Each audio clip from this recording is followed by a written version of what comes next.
안녕하세요, 청취자님. 오늘 저희가 함께 좀 깊이 들여다볼 자료가 있는데요. 공유해 주신 138330강 예전에 잘못된 일을 생각하니 자꾸 눈물이 난다. 이 제목의 문서입니다. 여기 보니까 천공 스승님의 법문이라고 되어 있네요. 네, 저도 흥미롭게 봤습니다. 이 자료를 쭉 보니까요.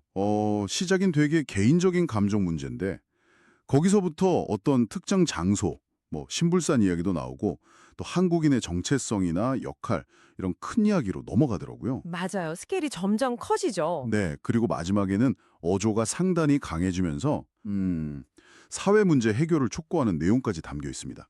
그래서 저희 목표는 청취자께서 이 텍스트가 어떤 주장들을 하고 있고 또 그 논리가 어떻게 흘러가는지를 좀 명확하게 파악하실 수 있도록 도와드리는 겁니다. 네, 그 흐름을 따라가 보는 게 중요할 것 같습니다. 그렇죠. 눈물에 대한 조언부터 시작해서 신불산이라는 곳의 의미, 그리고 깨달음의 한류, 이런 독특한 개념도 나오고요. 아, 그 표현이 인상적이었어요. 네, 그리고 또 한국의 자살률 문제에 대한 아주 강한 메시지까지.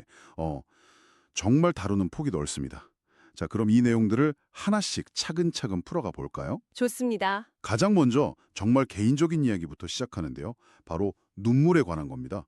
울고 싶을 때 가족 앞에라도 참지 말라 이런 조언이 있더라고요. 이게 그냥 약해서 우는 게 아니라 네, 오히려 영혼을 정화하는 과정이다. 이렇게 설명하죠. 맞아요. 내 영혼에 지금 탁한 걸 쓸어내 씻어내고 있는 거예요. 이런 직접적인 표현이 나오잖아요. 그렇죠. 운 자체를 막지 말고 하고 싶은 말까지 다 하면서 감정을 표현하는 게 오히려 도움이 된다. 이런 시각인 것 같아요. 네, 여기서 주목할 만한 점은 눈물을 그냥 슬픔 또는 약함 이런 걸로만 보지 않는다는 거예요. 오히려 이 텍스트는 눈물을 통한 어떤 카타르시스, 감정 해소와 정화를 되게 강조하거든요. 아하. 반성이나 감사, 아니면 말로 설명하기 힘든 그런 복잡한 감정들이 눈물로 자연스럽게 나오는 거. 그게 영혼을 깨끗하게 하는 과정이라고 보는 거죠. 막지를 마, 울어. 이런 말이 나오는데 상당히 강한 권유죠. 단순히 우는 행위를 넘어서서 그 감정을 그냥 있는 그대로 받아들이고 표현하는 것. 그 중요성을 이야기하는 것 같아요. 가족 앞에서 울어도 된다는 말은 주변에서 그걸 판단하지 않고 받아주는 환경, 그것도 중요하다는 뜻이겠죠? 네, 그런 맥락으로도 충분히 읽힐 수 있습니다. 이렇게 감정을 솔직하게 표현하고 수용해서 정화한다. 여기서 출발해서 이야기가 좀 예상치 못한 방향으로 가요. 개인의 내면 이야기가 아니라 특정 장소로 넘어가는데 바로 신불산입니다. 네, 신불산이 언급되죠. 이 산이 화자 본인에게는 깨달음을 얻고 자신을 찾게 해준 아주 중요한 수행처라고 하더라고요. 개인적인 의미가 아주 깊은 곳인 거죠. 본인에게는 굉장히 특별한 장소라는 거군요. 그렇죠. 그런데 이게 그냥 개인적인 장소 이야기에 그치지 않아요. 더 나아가서 이 신불산이 미래에는 세계적인 깨달음의 성지가 될 거다. 이런 상당히 대담한 예측을 합니다. 네, 그 부분이 좀 놀랍죠. 여기서 깨달음의 한류가 대연민국에서 부는 거예요. 이런 표현이 나오는데 이게 정말 흥미로운 지점 같아요. 개인의 경험이랑 특정 장소를 연결시키는 걸 넘어서 이걸 한류에 빗대잖아요. 맞아요. 문화 현상인 한류처럼요. 네. 그러면서 한국이 앞으로 세계적인 어떤 영적 중심지가 될 거다. 이런 비전을 제시하는 건데 왜 이런 식으로 표현했을까요? 그게 이 텍스트의 좀 독특한 점 중 하나인 것 같아요.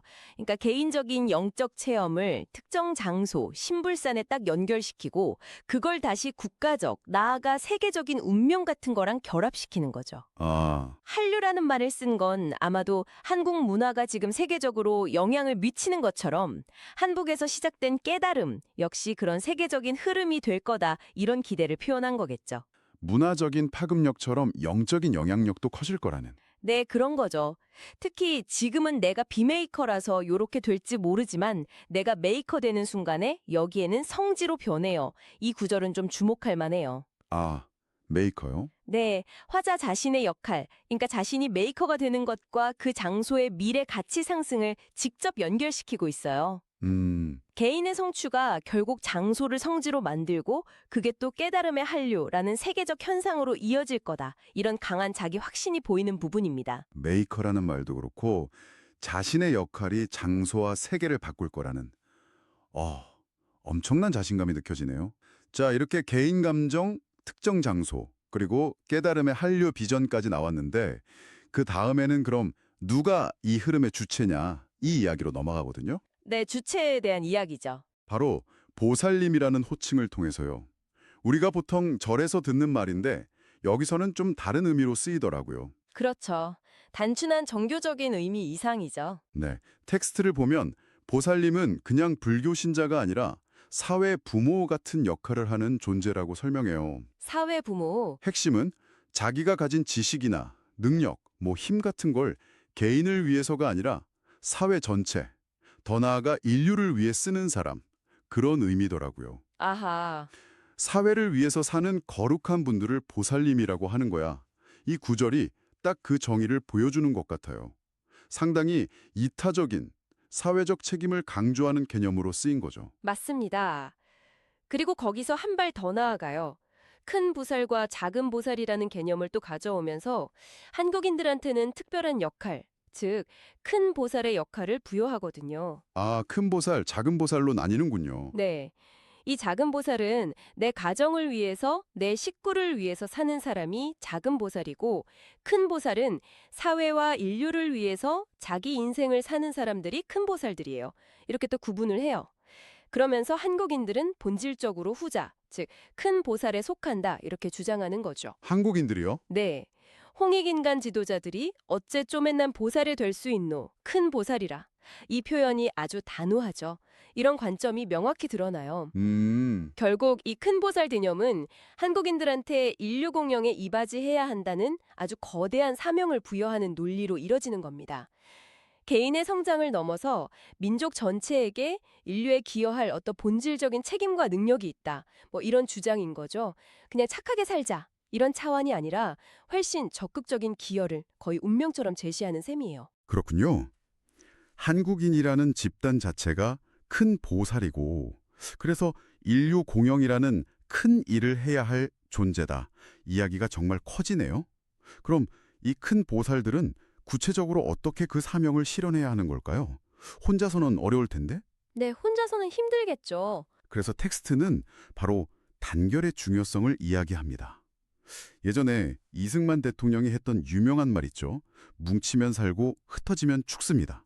이걸 인용하면서요. 아, 그 말을 인용했군요. 네, 큰 일을 하려면 반드시 힘을 합쳐야 한다. 이 점을 강조하는 거죠. 그렇죠. 단결이 중요하죠. 그런데 그냥 뭉치자 이렇게만 말한다고 사람들이 쉽게 움직이진 않잖아요. 맞아요. 뭔가 동기가 필요하죠. 그래서 이 단결을 이끌어내는 핵심 동력으로 명분이라는 개념을 딱 제시합니다. 이 부분이 상당히 중요해 보이는데요. 네, 명분. 텍스트에서는 한국 사람들이 특히 아주 강력하고 정당한 명분이 주어지면 엄청난 힘으로 뭉치는 특성이 있다고 설명해요. 아, 우리 대한민국 사람 명분이 있으면 다 뭉쳐요. 명분이 약한 거는 조금밖에 안 모여. 명분이 없는 거는 모이지를 아무리 네가 하려고 해도 안 돼. 이런 구절이 나오거든요. 그러니까 큰 보살인 한국인들을 하나로 모아서 큰 일을 하게 하려면 모두가 공감하고 따를 수 있는 설득력 있는 명분을 찾는 게 결정적이다. 이런 이야기죠. 바로 그 지점입니다. 이 명분이란 키워드가 앞서 나온 모든 이야기들, 개인의 정환이, 신벌사나 미래인이, 큰 보살로서의 정체성이니 하는 것들하고 지금 한국 사회가 딱 마주하고 있는 아주 구체적이고 심각한 문제를 연결하는 고리가 되는 거예요. 아, 그 연결고리군요. 네. 화자는 지금 대한민국 사회가 당면한 가장 크고 시급하고 그래서 가장 강력한 명분이 될 수 있는 문제로 세계 최고 수준이라는 좀 불명예스러운 타이틀이죠. 자살률 문제를 딱 지목하고 있습니다. 자살률 문제요? 네. 이 문제의 심각성을 아주 강하게 제기해요. 대한민국에서 자살이 세계 1위가 되는데 최고 지식인들이 이 사람들이 자살 세계 1위라는 게 말이 되는 거예요. 또 이거 자살 없애야 되는 거 이거 아니에요? 이런 식으로 아주 직설적으로 묻죠. 문제 제기가 강하네요. 네, 그러면서 문제 해결의 시급성을 막 부각시키는 거예요. 더 나아가서 이걸 그냥 사회정책의 문제가 아니라 사회 부모로서 마땅히 져야 할 도덕적 당위성의 문제고까지 끌어올립니다. 책임이 있으면 우리 책임은 우리가 조금이라도 풀어보려고 노력을 해야 되는 게 그것이 당위성이에요. 이 말은 이게 선택이 아니라 꼭 해야만 하는 의무라는 걸 강조하는 거죠. 당위성, 의무. 특히 좀 놀라운 건 해결 방법을 알면서도 행동하지 않는 것에 대한 비판 수위예요. 알고도 안 했다. 두드려 패버려야 돼. 이런 표현까지 쓰거든요. 이건 정말 이례적으로 강한 어조잖아요. 네, 정말 강하네요. 이건 자살 문제 해결을 정말 더 이상 미룰 수 없는 아주 절박한 과제로 설정하고 있다는 걸 보여주는 겁니다. 큰 보살들이 단결해야 할 가장 중요하고 정당한 명분이 바로 이것이다. 이런 강력한 메시지를 전달하고 있는 거죠. 이제 전체적인 논리가 좀 선명하게 잡히는 것 같아요. 그러니까 개인의 감정 문제에서 시작해서 한국인은 본질적으로 인류를 위해 일해야 하는 큰 보살이다. 이런 정체성을 부여하고 네네. 이 큰 사명을 이루려면 단결해야 하는데 그 단결을 이끌어낼 가장 강력하고 시급한 명분이 바로 세계 1위인 자살률을 해결하는 거다. 그렇죠. 딱 그 흐름이죠. 이런 식으로 논리가 쭉 이어지는 거군요. 결국 이 모든 이야기의 끝은 이 자살이라는 중대한 사회 문제를 해결하기 위해서 다 같이 행동해야 한다.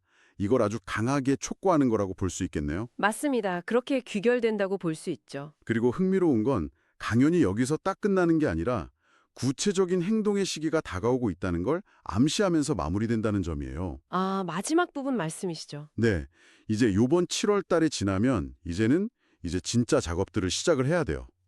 이런 구절이 나오거든요. 이 진짜 작업이 정확히 뭘 말하는지는 텍스트 안에서 명확하게 설명되진 않아요. 그렇죠. 구체적인 내용은 없죠. 하지만 앞에서 그렇게 강조했던 자살 문제 해결과 관련된 어떤 구체적인 활동이나 프로젝트, 이런 걸 염두에 둔 발언이 아닐까, 충분히 그렇게 해석할 여지가 있어 보입니다. 네, 저도 그렇게 생각합니다. 그럴 가능성이 높아 보이죠. 앞에서 설명된 큰 보살, 명분, 단결, 그리고 자살 문제 해결, 이 일련의 개념들을 청중이 이해하고 받아들이는 것 자체가 어쩌면 곧 시작될 거라고 예고한 진짜 작업을 위한 일종의 사상적, 정신적 준비 과정이라고 볼 수도 있을 것 같아요. 준비 단계로서의 강연일 수도 있겠군요. 네, 텍스트는 심지어 이 자살 문제를 해결하는 게 다른 모든 문제 해결의 문을 여는 열쇠다. 이런 뉘앙스로까지 이야기해요. 그거를 안 하면 다른 길 아무것도 다 열어. 이 구절이 그 점을 보여주죠. 모든 것의 시작점처럼 본다는 거네요. 그렇죠. 자살 문제 해결을 다른 모든 사회적 혹은 영적 진보를 위한 가장 근본적이고 먼저 해결해야 할 과제로 보고 있다는 겁니다. 이 작업의 중요성을 정말 어마어마하게 강조하고 있다고 볼 수 있겠습니다. 네, 오늘 저희가 함께 살펴본 이 텍스트 13830강 예전에 잘못된 일을 생각하니 자꾸 눈물이 난다. 정말 독특한 여정을 보여준 것 같습니다. 아주 개인적인 감정 문제인 눈물에서 출발해서 신불산이라는 곳에 영적인 의미를 부여하고 나아가 한국인 전체를 큰 보살로 규정하면서 인류 공영이라는 거대한 집단적 사명을 제시했죠. 네, 그 과정이 흥미로웠습니다. 그리고 그 사명을 이루기 위한 첫걸음이자 가장 시급한 명분으로 우리 사회의 오랜 아픔인 자살 문제 해결을 딱 지목했어요. 그러면서 이걸 위한 단결과 곧 있을 행동을 촉구하는 구조로 마무리가 됐습니다. 개인적인 차원에서 시작해서 점차 집단적, 사회적, 영적 차원으로 확장되어 나가는 상당히 흥미로운 논리 전개였어요. 그렇습니다. 이 텍스트가 보여주는 핵심적인 특징 중 하나는 말씀하신 대로 국가적 정체성, 큰 보살로서의 한국인, 그리고 영적인 목표, 인류 공영 기여, 그리고 아주 구체적인 사회 위기, 자살 문제 해결, 이 세 가지를 아주 강하게 연결시키고 있다는 점인 것 같아요. 사회 문제를 단순히 정책 실패나 제도 미비, 아니면 사회 구조적인 문제로만 보는 게 아니라 거의 집단적인 영혼 정화 작업이나 민족적 운명 실현 같은 더 큰 어떤 영적인 서사 안에서 자리매김하려는 시도로 보이거든요. 그런 관점이군요. 네. 이건 분명 일반적인 사회 문제 분석과는 좀 결이 다른 접근 방식이죠. 그래서 청취자께서도 이 내용을 다시 한번 생각해 보시면서 이런 점을 좀 곱씹어 보실 수 있을 것 같아요. 즉, 사회 문제를 해결하기 위해서 이런 종류의 영적 사명감이나 국가적 정체성 담론을 동원하는 방식이 과연 어떤 효과를 가질 수 있을까? 혹은 우리에게 어떤 새로운 질문이나 좀 성찰해 볼 지점을 던져주는가 하는 점들이죠. 정책적인 해법을 넘어서는 이런 접근이 주는 함의는 과연 무엇일까? 한 번쯤 고민해 보시는 것도 이 텍스트를 더 깊이 이해하시는 데 도움이 되지 않을까 싶습니다.